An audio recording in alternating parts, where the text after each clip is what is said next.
আমি কিন্তু এগুলো ওভেনেও বানাই নাই, চুলাতেও বানাই নাই। তো কিভাবে আমি এত সুন্দর ক্রোসেন্ট আর ডোনাটগুলো বানালাম, তো তার টেকনিকটাই আমি আপনাদের সাথে আজকে শেয়ার করব।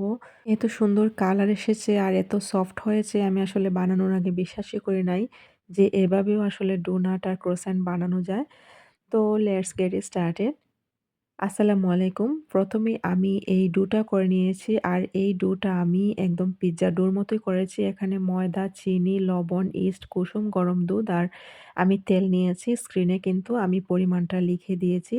তো একদম যেরকম পিজ্জা ডো আর আমরা একদম বান বানানোর জন্য যে ডোটা করি, এই ডোটার মতোই আমি করে নিয়েছি। তারপর হচ্ছে এখানে আমি ৪ টা রুটি বেলে ১ম এই একটা রুটির উপর আমি বাটার স্প্রেড করে দিচ্ছি। আর এই বাটারটাকে আমি ওভেনে মাত্র ২ মিনিটের জন্য একদমই গলিয়ে নিয়েছি। তো বাটারটা দেওয়ার পর আমি হালকা হচ্ছে চিনি উপর দিয়ে স্প্রেড করে দিয়েছি। চিনিটা দিয়ে আমি আবারও একটা রুটি দিয়েছি এবং আবারও আমি বাটারটা দিয়ে চিনি ছড়িয়ে এরকমভাবে করে আমি ৪ টা রুটিকে একদমই এরকমভাবে সেম প্রসেসেই দিয়ে দিব।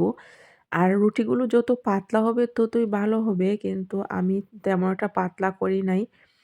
যাই হোক আমি আবারও লাস্টের রুটিটাকে দিয়ে একদম সাইড থেকে এরকমভাবে লাগিয়ে দিচ্ছি। কারণ হচ্ছে নিচের দিকে রুটিটাকে টেনে, টেনে লাগালে তাহলে আর বেলার সময় প্রত্যেকটা রুটি হচ্ছে সমান হয়ে যায়। মানে হচ্ছে কোনোটা ছোট কোনোটা বড় এরকম হয় না আরকি। তো আমি উল্টে পাল্টে এরকম হাত দিয়ে আগে একটু স্প্রেড করে দিব। তারপর হচ্ছে বেলা দিব। তো একটু ময়দা ছিটিয়ে আমি হচ্ছে হালকা সামান্য করে বেলে দিচ্ছি আরকি।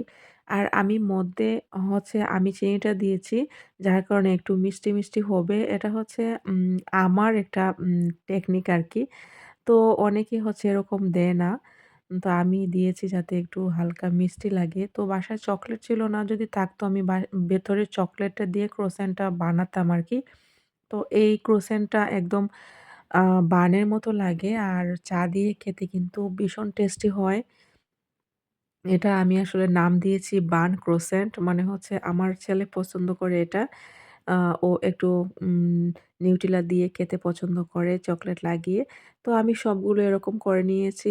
আর এটা হচ্ছে ২০ মিনিট আমি একদম প্রুফিং এর জন্য রেখে দেব। তো ২০ মিনিট পর আমি আমার এয়ার ফ্রায়ারের প্রিহিটেড এয়ার ফ্রায়ারেরটা খুলে এটাকে আমি দিয়ে দিব হচ্ছে ২০০ ডিগ্রি সেলসিয়াসে ২৫ মিনিটের জন্য।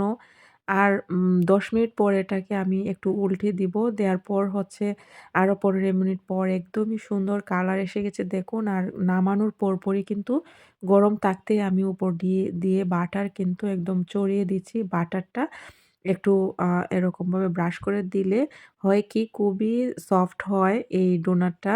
আর হচ্ছে একদমই গ্লেজি ভাবটা দেখা যায় আরকি। খেতেও কিন্তু ভীষণ টেস্টি হয়। দেখুন ভেতরটা একদমই পারফেক্ট হয়েছে।